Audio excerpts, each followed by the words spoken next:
Okay, good afternoon / good morning to everybody. My name is Claire Bradley and I am the Director of Irish Studies here at the IIGS. Today I'm going to talk to you about the tithe allotment books, which may or may not be something you've heard of before. And they are records that exist from the early 19th century in Ireland, and they relate to taxes paid to the Church of Ireland. So let me just share my presentation screen with you and we can get started.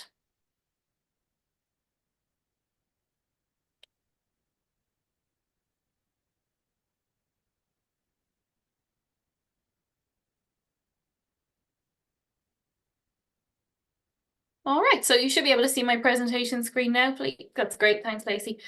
Okay, so what are the tithe allotment books? We have, as you know, lost a lot of records in Ireland in the 19th century because of the fire in the Four Courts in 1922, which was one of the opening acts of the Irish Civil War. And we lost a lot of our early 19th century censuses, which, you know, there's no getting those back. That's a big loss. And because of that, and the penal laws, which impacted Catholic record generation more generally, we have to look at things that we probably never have looked at if it weren't for the loss of these censuses. And the tithe allotment books are one of those record sets. So what are they? These books are records of tithes, which is another word for a tax, paid to the Church of Ireland in the 1820s and the 1830s. And they came about because of a law, an act of Parliament in Westminster called the Tithe Composition Act of 1823. Now, the Church of Ireland was what we call the established Church of Ireland. It was the official state Church of Ireland, even though the majority of people in Ireland at that time would have been Catholics. So this was a payable tax to the Church of Ireland, and it was based on the amount and the type of agricultural land that you held. Now, I say held rather than owned because it was the occupier on the land who was paying this rather than the person who owned the land. And very many people in Ireland were farming land at this time that they didn't own themselves. It wasn't until the very end of the 19th century with the Land Acts that land began to pass into the official ownership of people who in some cases would have farmed it for many generations. So this tithe was actually very unfair in many respects.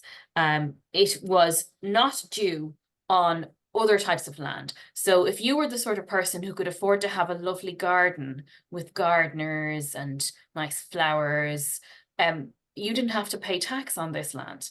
But if you had 2 acres of potatoes fields, well, then you did have to pay tax on it. And of course, you had to pay the tax to the Church of Ireland, even if you weren't a member of the Church of Ireland. So you can imagine how popular that was with Catholics. I think it's grossly unfair.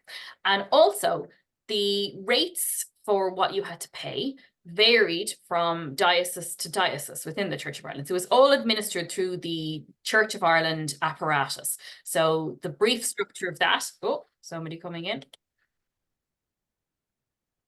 Hi, Ellen, come on in. The brief structure of that is that there's an Archbishop of Armagh, who's the senior guy in charge of the Church of Ireland in Ireland. And then there are a number of archbishops in other places, and then there are bishops underneath that. And each diocese has an archbishop in charge. So there's an archbishop in Dublin, there's one in Tuam, there's different places. If you have had a look at our church records course, which I know an update's going to be coming on very soon because I've worked on one, you'll see that there is a full list of all the dioceses for the Church of Ireland. They're not precisely the same as the Catholic diocese, just to say, though sometimes they do have the same name. So for example, there would be both a Catholic and a Church of Ireland Diocese of Dublin, but they're not exactly the same locations. So they administered this and they valued the different plots of land differently in each location. So another unfair part to it. Also, urban dwellings do not appear at all. So when we look at these records, we aren't saying that they are going to be fully comprehensive. Not everybody in Ireland is going to appear in these records.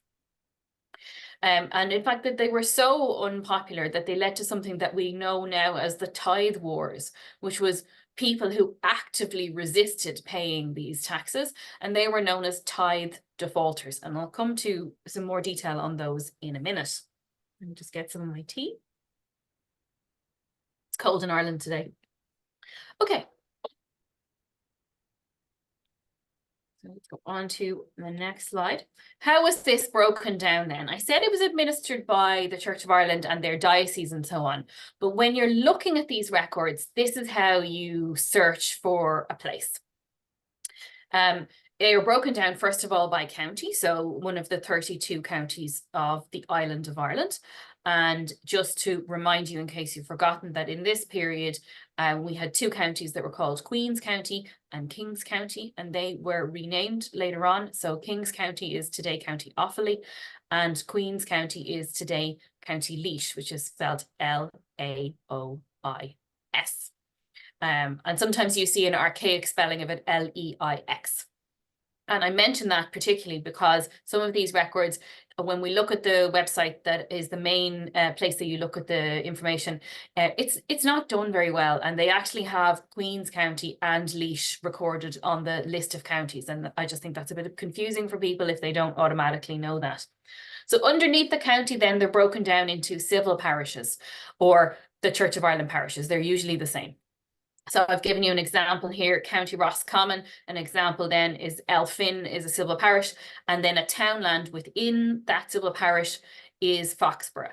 So the townland is the smallest unit of land in Ireland that we measure by. And so there would be a number of townlands in a civil parish, and it varies quite dramatically how many there would be. But there, and again, the size of the townland will also vary. It might be, 100 acres, it might be 300 acres. It's not consistent. So I said acres there, and it's important to understand something here. You may be familiar already with another record set that we used in the 19th century called Griffith's valuation, which was the primary valuation of land in Ireland done statewide on an official basis. So not a church project, but a state project. And in that, they also use the terms acres, roods, and perches. And this was the standard way that we measured land before we used the metric system in Ireland. And I have there just a little shot for you. 1 acre is 4 roods, 1 rood is 40 perches, 1 perch is 30 and a quarter square yards. So you have a sense of how big this is. But Irish acres were different to plantation or imperial acres. So they are 1.62 times larger. So if you are tracking someone and you see that they are in the tithe allotment books, and then later that you think you have someone and they're the same person in Griffith's valuation, if there's a big difference in the number, just see does that calculation track. Of course, people could change the size of their plot holding over time as well. But I have come across, when we look at Griffith's valuation for preparatory work, I have at times seen that they were doing the measurements in the Irish acres, and then you find on the page a little sum which has 1.62 written somewhere, where they're doing the maths to work it into the standard plantation acre size that they wanted to publish it as. So just to explain that, so when we look at the record, we're going to see something that's in acres, roods, and perches, and it is in Irish acres, roods, and perches at that time. So what do we get then in the actual record?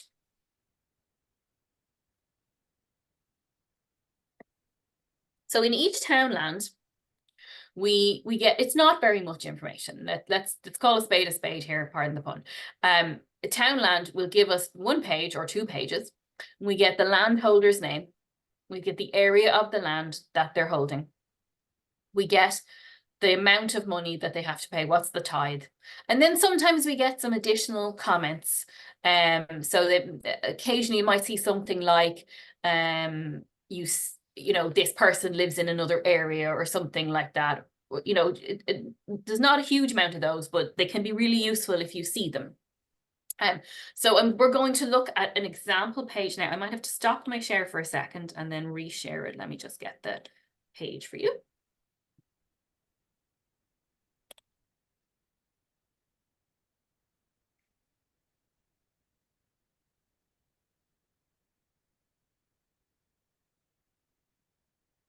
Okay. So can you see the sample page now? Great.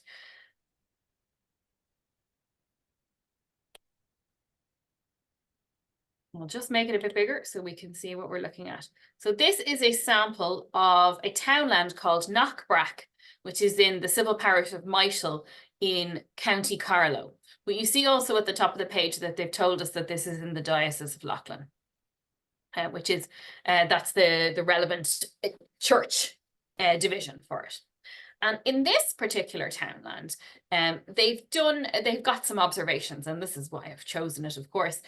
So in this particular townland, the first thing to say is that they have actually just alphabetized everyone by surname. So it's not like in Griffith's valuation, where they have assigned plot numbers and they've put people in the order of the plots, 1, 2, 3, 4. So this is just, here's the people in this townland, and here they are in alphabetical order. And you can see here on the first column, we have a list of names. Then we have total amount of land, ARP, acres, roods, purchase. And then they have broken it down in this particular area, amount of first quality, amount of second quality, amount of third quality. So they're dividing up the land in how good it is or how bad it is. And in this case, so say for the first person there, Christopher Bryan, it says that he's got 2 acres, 2 roods, and 30 purchase, and it's all in the first quality. And then there's an amount given per acre, and then how that's worked out is a total amount of what they have to pay. And that is in pounds, shilling, and pence, which is what the currency was in Ireland at the time, right up until 1972, I think. So, and then we got this little list of observations. And what I like here is some of them are very helpful. So here, Christopher Bryan, it says that he lives in Barra, which is another townland. So that's really useful here, because if we go and look at the Barra townland and we'll see Christopher Bryan, and they're not far away from each other, these two townlands, well, then we know now that that's the same man, which is often something that's difficult to be sure about in the past. Are these two people with the same name in slightly different places the same person or not? And then we got some other comments going down. Here's another guy who lives in Barra as well there. And I want to particularly highlight a couple of things here for you. So there are some women in these records. So you see there's Ellen Clowry and brackets widow. So they're clarifying that she's probably farming her husband's land. And then I love this example. There's a Bridget Fenlon widow who has 27 acres. And then there's Bridget Fenlon widow 2. So there's 2 different Bridget Fenlons in this townland. They're not the same person. Which is that's really useful to know that. And then you can see as well that Fenlon is obviously a really common name in this area. So by being able to see all of the townland together, you're able to get a sense of who's living in it. But what are we missing here? It's just the head of the house, isn't it? There's no children, there's no family names, there's no list of people that live with this person. It's just one person's name. So if your ancestor wasn't occupying their own plot and farming it, maybe they were a laborer on someone else's plot, well, they're not going to appear in these records. Just also point out, it's always important to notice this in the past, that they are great abbreviators of words. And that is not because they were lazy, but because they're saving ink. So we have here Fenlon Pierce, which is spelt funny, is P-I-E-R-S-E, and W-M, William. So sometimes that's clear and sometimes it's not. But I particularly want to highlight this. You see these 2 Kelly men here. And I've noticed this a lot of times in transcriptions, that sometimes, so this is Michael, M-I-C-H, small l. And this is Nicholas, N-I-C-H, small, well, it could be anything, couldn't it? I think it's an S. But I have noticed that transcribing things, particularly when they have put them into Latin, and you've got Michaelus in Latin and Nicholas, that they can be mixed up. So I was looking for one of my ancestors and his name was Michael, and I found him mistranscribed as Nicholas, and it was precisely because of this thing. It was a shortened version of the name and the transcriber misread it as the other one. So just keep that in mind all the time. So also in this channel, we have a number of people called Rourke.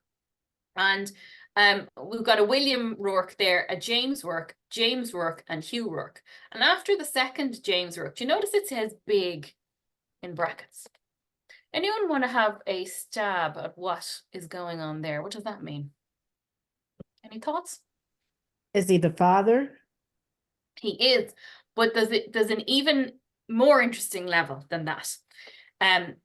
This tells me that these people were speaking Irish. Because the way you would, in English, we would say if there was a father and a son and they had the same name, you would use senior and junior. But in Irish, you would use big and small.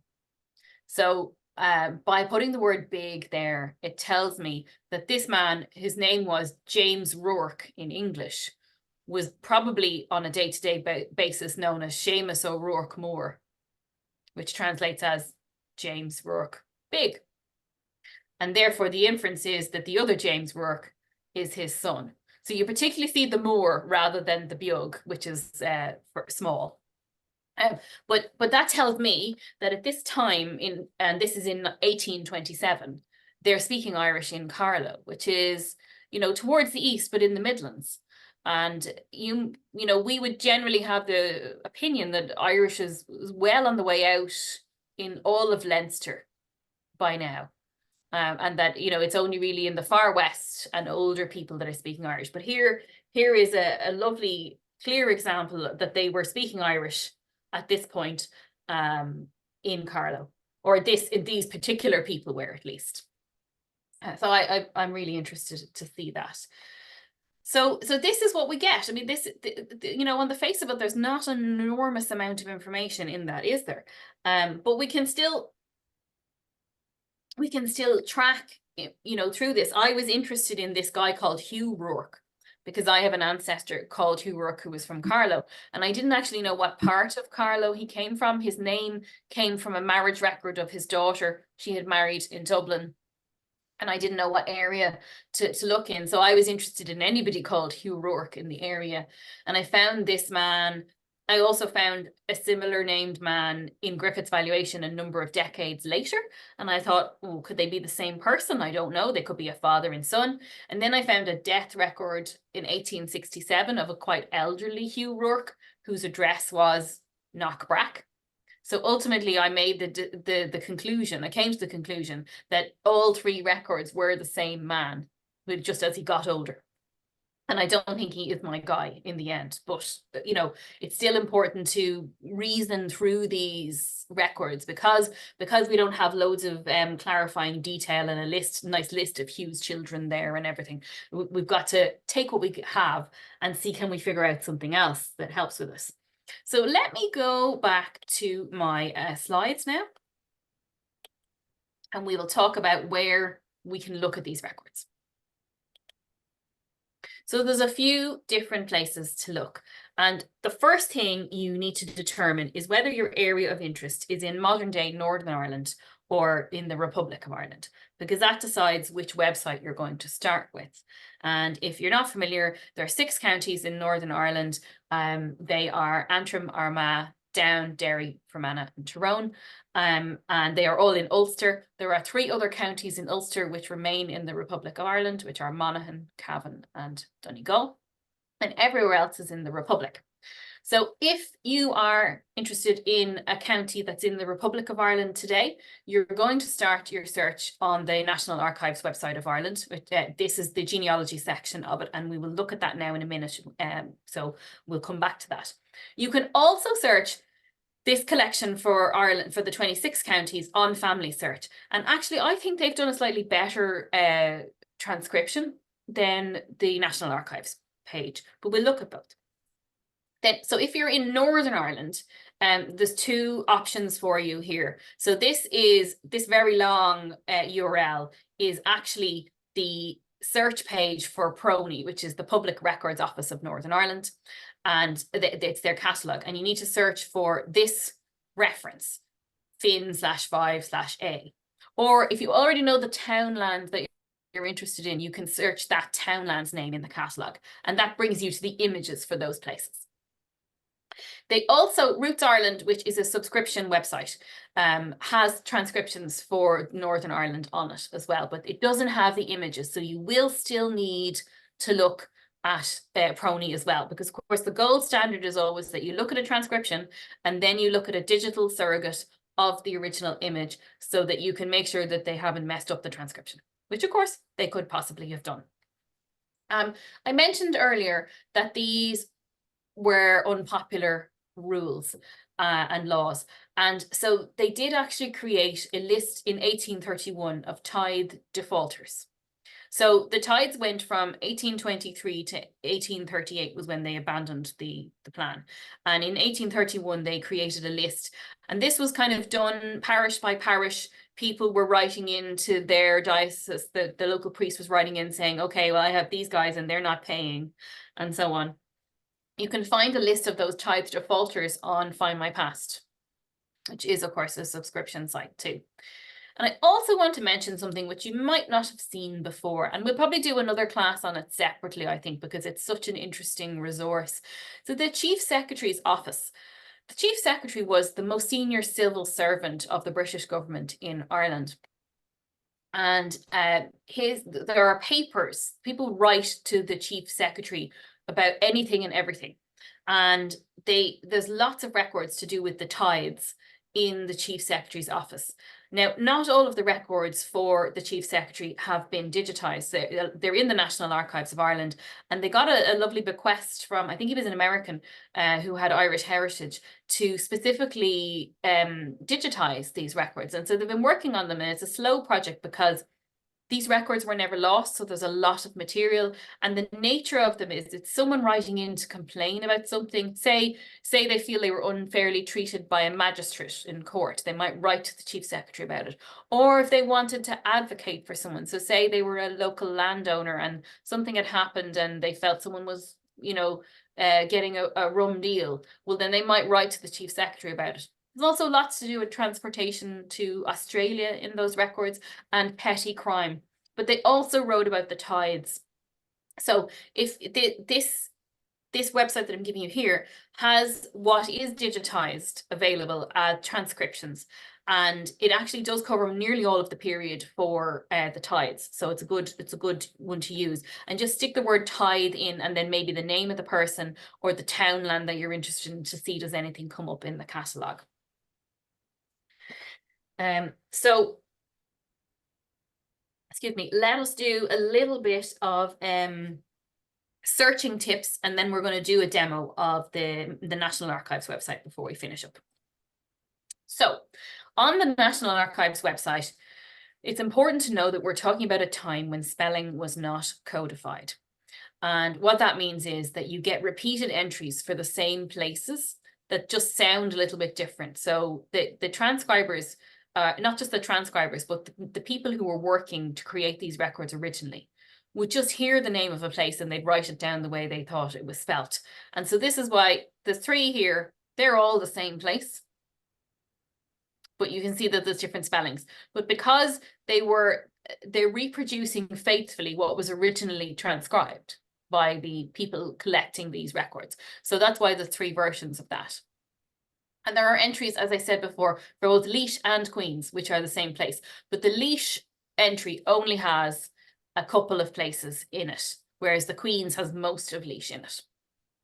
There's no soundex on this site, which is a major flaw with the National Archives website. So as well as thinking about how the townland might be spelled or misspelled, think about variant surnames spellings. So for those Rourke people there, I might have put in O'Rourke and I wouldn't get that. I'd have to put Rourke in, and Rourke is it's a name that has many different spellings in it. Also, just want to highlight that when these records were originally microfilmed, they were done by the Mormons, and they somehow missed a number of parishes that are alphabetically between these two, Drung and Duncormac. And so they are not online because they have never been microfilmed at all, and they've never been updated. So if you were looking for a townland that was alphabetically between those, and obviously there's not a huge number of those, you would have to contact the National Archives and they would have to pull out the original record. But they would do that because they know that this is missing. I also want to highlight a website by a friend of mine called Shane Wilson, who's produced a really good navigation guide for the National Archives website. And that's the link there. I am going to put that link into the chat for you as well, because, whoop, go back. Hang on. I'll just stop sharing it and I will copy it.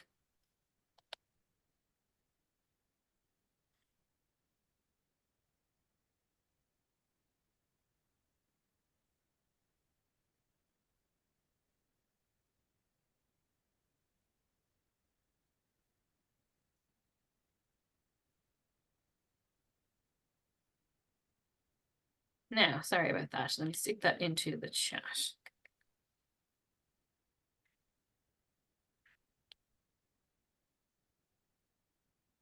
There we go. Okay, so I want to very quickly just show you what the website in the National Archives looks like, and then we'll just have a little chat about Roots Check before we finish up.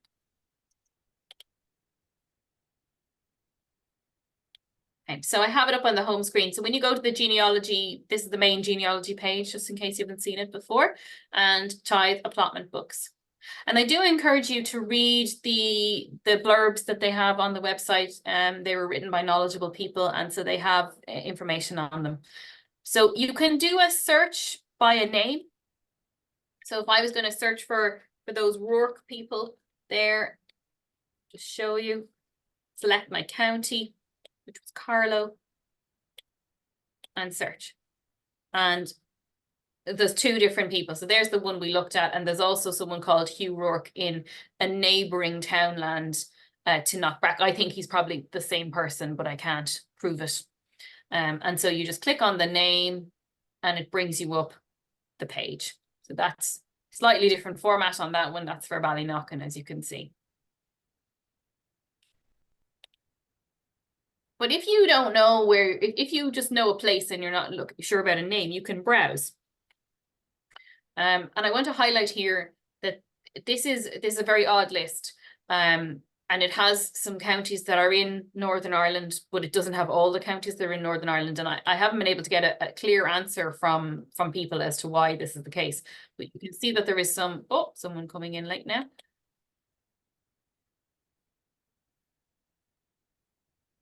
Come on in. Hello.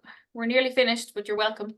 And so there's a couple of parishes, and they might be border parishes with one of the counties in the north. But you see there's Fermanagh, which is also in the north now. But and there's the Queens and Laois, which are the same place, but there's no Offaly, there's just Kings.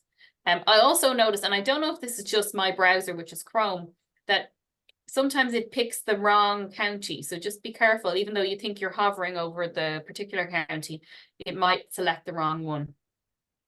So this is Leitrim. You can see there's not a huge amount in Leitrim there. And you can see there's another example of a number of places that are almost certainly the same place. So we've got Killanummery, Killinary, Kilnummery, Kilnummy. They're all the same place. But something has gone wrong there, so that it'll probably bring us to the same thing. So just want to highlight that. You can put in asterisks in this in place of wildcard searches as well. So if you wanted to do something like that, you could get a list of things from there. So browse or put in the townland or the parish, or just search by a name if you're not sure what you're looking for. So even though these tithes cover a period of 1823 to 1838, there won't be a book for every year for every place, but there is at least one book for each place. So if you see there, I found the 2 Hugh Rourkes in Carlow for those 2 years. That's what we found, but there might be more in other places, but there's no other books that are not online, is what I'm trying to say. Does anyone have any particular questions on the tithes that they want to bring up? I had a question about who actually was who were the people that went around and, wrote these records up? I mean, got the information. Oh, that's a really good question. And who collected the money? Where did they pay? So with the church of it was all done by the Church of Ireland. So they would have employed people specifically to go around and do this, and they would have had to been literate, of course. And then the church, you were supposed to pay the money to the church. So it probably was that you brought it to the local parish. I would suspect, but I'm not 100% sure that that's how it might have been that someone went around and tried to get it out of people, but this was so unpopular that I'd say they took it whatever way they could get it.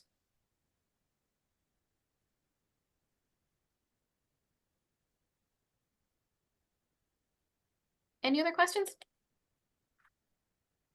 Well, what happened to people who didn't pay their tithes? I mean, what happened to them? Well, Was it dependent on the place, or well, did they went get... on on a list of people who wouldn't pay their tithe. And they did try to, punish people for this, but it was so unpopular. And when I say unpopular, I mean on a popular level, it was unpopular. And so they were just really outnumbered. That, there was far too many people going, this is ridiculous. You want me to pay a tax to a church I'm not a member of for land, and it's not fairly done or anything. So they eventually gave up on it. So that's why you see the tithe information in the chief secretary's office, because it'll be people writing in going, this grossly undervalued, overvalued my land, and it's totally unreasonable, and I'm not having this. So people used it as a sort of almost like a consumer complaints line. They would write letters to the chief secretary about anything that irked them. So, I mean, I do recommend, as always, that you read up on the context of these records. So it's no good just looking at it in the, isolation. But, if you put Tithe Wars Ireland into Google, you'll get some good resources to research the sort of the history of this, and you'll get a bit more information about it. And it's not just happening in isolation. You also have to know that what's happening at this time is that the very end of the penal laws are coming. The Catholic emancipation, which is 1829, is imminent. And so all through the 1820s, there's massive agitation by people like Daniel O'Connell, talking about what the freedom for Catholics to do whatever they want, to own their own land, to become members of Parliament, which was his big achievement. And this was part of that they knew change was coming. And then here's the Church of Ireland coming in saying, oh, we've got this other thing we want you to do now that we're not happy about. And nobody was happy about it. So eventually they had to give up on it. Just before we wrap up, I would like to just briefly mention Roots Tech, which is happening at the end of next week. Let me just share my screen again for a second.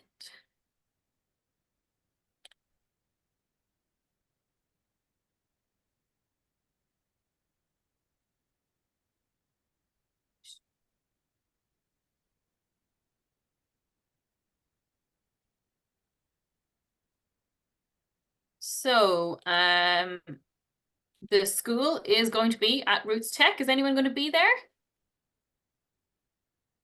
There's lots going on virtually as well, so don't worry about that. But I just want to mention there are some special offer courses, and they're available on the website whether you're at Roots Tech or not. So have a look on the website, and they're also on our social media. If you're not going to be there, it's a pity. But for people who might be watching this video back, if you are coming, we are going to have a booth in the expo hall. Angie will be there. She's very much hoping we'll have some other people there. I'll be there too sometimes. And I'm going to be doing a couple of talks at Roots Tech. Neither of them is going to be recorded. They're doing a funny thing this year where only about 1/5 of all of the lectures at Roots Tech are going to be recorded this year. So my talk called Anatomy of a Hint, which is about critically analyzing hints that you get on all of these different websites. That's not going to be recorded, but I will deliver that another time for our students in the school, because I think, well, I'm biased, but I think it's a good talk. And then I've given you a talk before on Irish civil records, and that's in the student bank of recorded webinars. And then Shannon, who's our DNA professor, she's also giving a paleography webinar, and that is an online class, so that one will be available to anybody to watch. They've given a time, but like actually It's just kind of a time that it goes live. I think it'll just be there on demand whenever you want to watch it. So that is Roots Tech, and watch out on our social media over that weekend, because hopefully we'll have some more offers and exciting. We'll be posting some videos and photos and so on. So that is all for today. Does anyone have any other questions or comments generally? It doesn't have to be on today's topic, but anything else you want to raise or get some advice on? I did have a question about the civil earth records. Yes. I know about like the 100-year rule, but are people allowed to request records from, say, somebody who was born in early 1930s? Would you be able Absolutely. to? Oh, you can? Yeah. Okay. Is it someone who was born in Northern Ireland or someone who was born in the Republic? Republic. Okay. The Yeah. Republic, yes. So the 100-year rule is actually only online. Oh, okay. Yeah. So they just felt, oh, they couldn't put people up who might be still alive. So that's why they've gone with 100 years. But you can absolutely request that information. So if the person was born in the 1930s, well, then you'll be able to get the index reference for their birth on Ancestry, Find My Past, and Family Search in the birth indexes database. And that'll give you a reference that has their name, the year of birth, the quarter of that year, a volume, and a page number. And it'll also in the 1930s tell you their mother's maiden name in the index. So that should help narrow down your possibilities for who you're looking for. And then you can order it by email. Let me just get you the email address. I think I actually have it because You I've do? requested other records that that are older, but they're still not, there's not a Oh, I see. digital Yeah, copy. they're the early death records. Yes, still a gap there that they haven't put those up. Okay, it's something like GRO research room Yeah. at welfare.ie. So if you that's the one, and you just email them the details that you've taken from the birth index on one of those sites, and they email you back a payment link which costs €5. It's done by humans, so it's not automated, but they're pretty speedy when it's working hours in GMT. So nine to sort of 4:30, they'll send you back the payment link quite quickly. You pay it with your credit card, and then they email you the information that you want. They email you a copy of the record. Okay, thank you. You are welcome. Any other questions before we wrap up for today? I have a question. Go ahead. I have a mother that supposedly this guy was born in 1808 in Cork County, Ireland, and he has his mother listed as Tamason. I can't figure out whether this is a last name or a first name. His father's name is James Hughes, and his name is Robert Hughes. So That is not a name I am familiar with. I did find a James Hughes married to a Tamsin Hughes who were so old that they could have been his grandparents. Right. Oh, I see. So like you think Tamsin like a modern. What? So you think Tamsin like a modern first name? Well, it would have been. She would have been born in the late 1700s. That seems like it's too early though, doesn't it?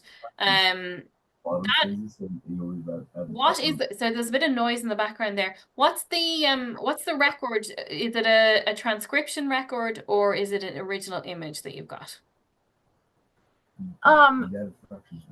The image. Sorry, you guys be quiet.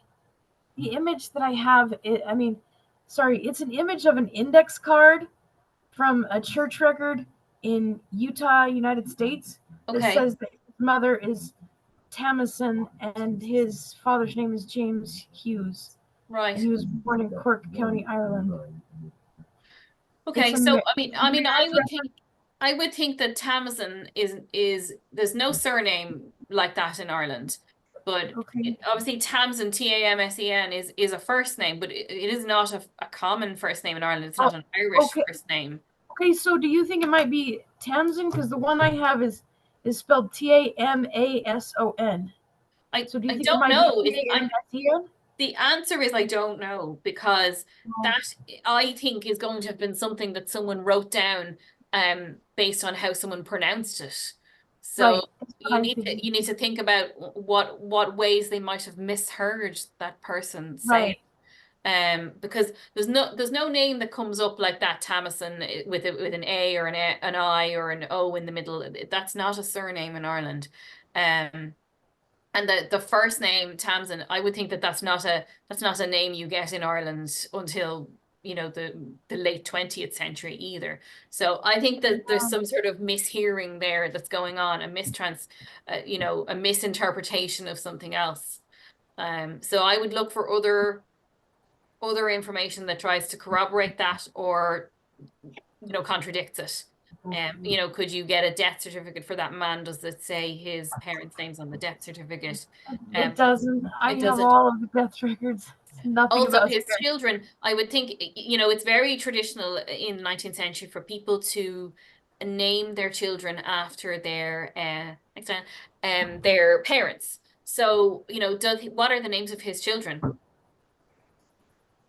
I'm not asking Oh, you to tell me right now, but yeah. just what are they? Because He has the females are Margaret, Mary, but there's not somebody who sounds like Sarah. that name, is what I'm saying. There's no Townsend or Right. anything like it. Yeah, I think this is something that's possibly misinterpreted incorrectly by the person writing it down. But if it's an index card, you know, can you go back to where did that index card get created from and see, can you look at it, Right. you know, where's it coming from? Some kind of an original Where's the record. original document that created that index card? Now, it may not exist anymore, of course, but I would do a bit more homework on that side just to see, can you get anywhere with that, okay? That's good advice. Yeah, no, you're welcome.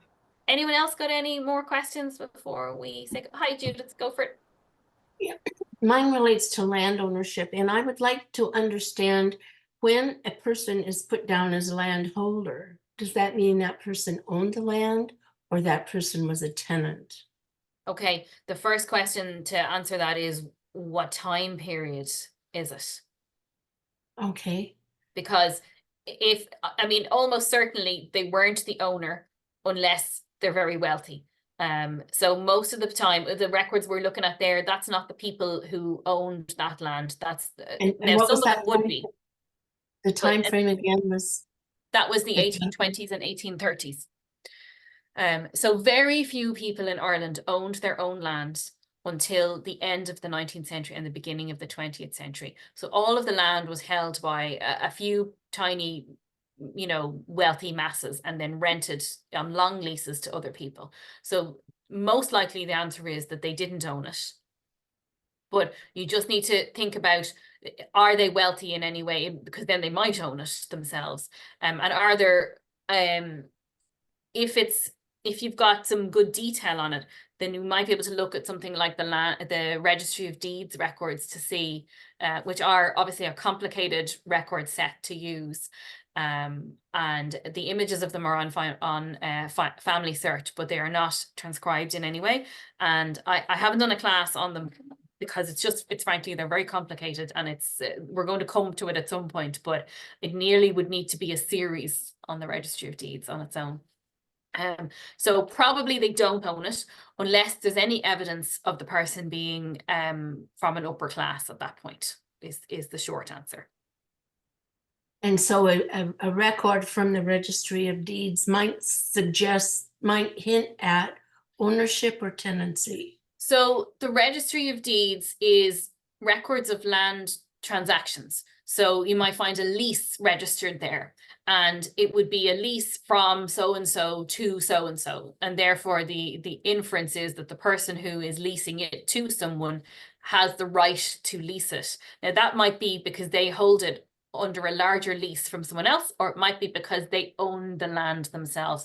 But hopefully the information contained in that lease would then tell you that, you know, in old legal terminology, of course. So that's the route to consider for now.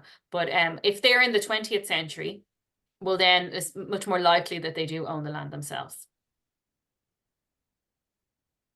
All right. Thank you. Okay, well, if there's no other questions, I'm going to end the recording and say goodbye to you all and enjoy the rest of your Saturday and your Sunday. And thank you for coming along today.